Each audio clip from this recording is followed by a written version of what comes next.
Costos, precios, ingresos. Aquí se vende pescado, o mejor dicho, se remata. En el remate o subasta pública participan, primeramente, como es lógico, el pescado, la mercadería que se remata. Luego, los pescadores que quieren vender el producto de la pesca y, finalmente, los comerciantes que necesitan el pescado para venderlo de nuevo. También hay un mercado, en este caso personificado en cierto modo por el rematador que fija el precio según la oferta y la demanda.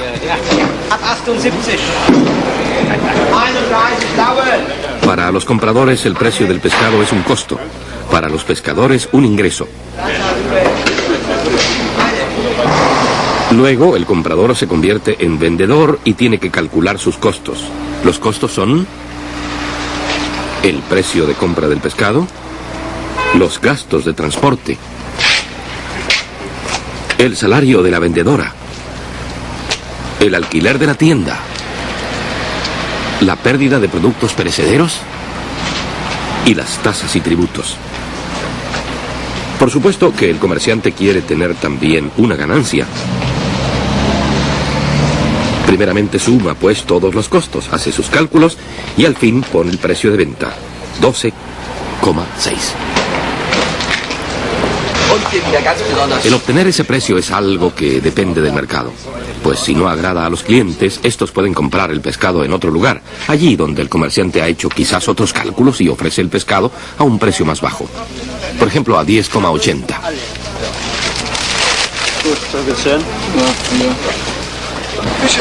Quien quiere vender demasiado caro corre el riesgo de tener que quedarse con su mercadería. Otro ejemplo, el precio del carburante, que con tanta frecuencia disgusta a los automovilistas. Ya subió de nuevo.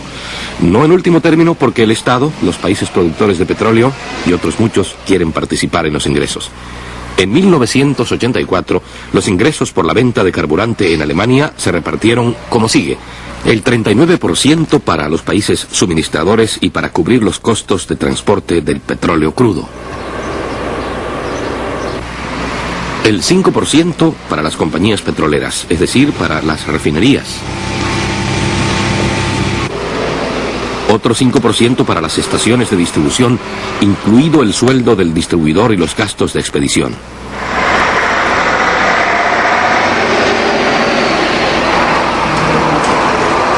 De lo que resulta pues que solamente el 49% de lo que paga el automovilista por el carburante está directamente relacionado con el producto en cuestión.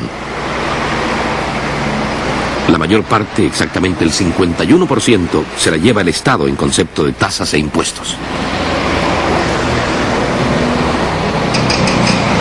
Los tributos se exigen en todas partes, ya sea para construir carreteras o para financiar otros gastos del Estado.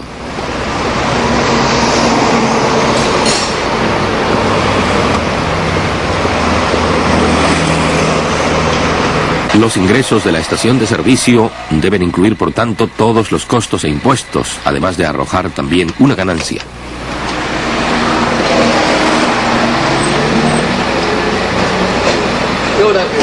En todas partes sucede lo mismo. Quien presta un servicio o produce mercaderías tiene costos. Son costos de material, de locales de trabajo, de energía, de salarios propios y ajenos. Son costos de producción de la mercadería y su precio de venta es el ingreso. Si se compara con los costos de producción, el ingreso es aquí mayor. La diferencia entre costos e ingresos es entonces la ganancia o el beneficio. Para obtener beneficios, las fábricas deben producir a costos favorables. Sobre los costos se puede influir. Así, por ejemplo, en vez de una producción costosa por piezas, los automóviles se fabrican aquí en serie. Las máquinas sustituyen a los trabajadores y se ahorran costos de mano de obra. Mediante la aplicación consecuente de modernas técnicas de fabricación, se pueden ahorrar también costos de material. En general, hay que considerar distintas clases de costos. En primer lugar, los costos o gastos fijos. Siempre hay que contar con ellos, haya producción o no la haya. Entre los costos fijos tenemos los costos de los locales industriales, de las instalaciones y de las máquinas, los costos de personal y otros. También los intereses del capital invertido en la fábrica, intereses que hay que seguir pagando independientemente del número de autos producidos. En segundo lugar, tenemos los costos variables, que dependen del volumen de la producción. Son, por ejemplo, los costos de material. Los desechos y defectos hacen subir los costos, mientras que trabajando bien se ayuda a hacerlos bajar. Cuanto mayor número de autos se fabriquen y cuanto mejor se utilicen las instalaciones de fabricación, tanto más favorable será la distribución de los gastos fijos sobre un mayor número de productos.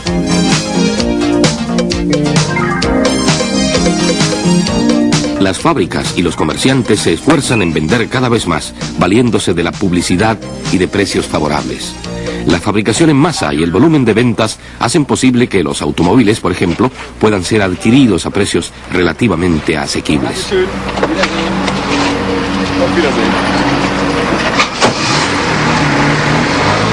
De la lucha por costos bajos e ingresos remunerativos se beneficia el consumidor, pues el precio que tiene que pagar depende, como hemos visto, de los costos. Si se produce a costos favorables, bueno, tanto mejor.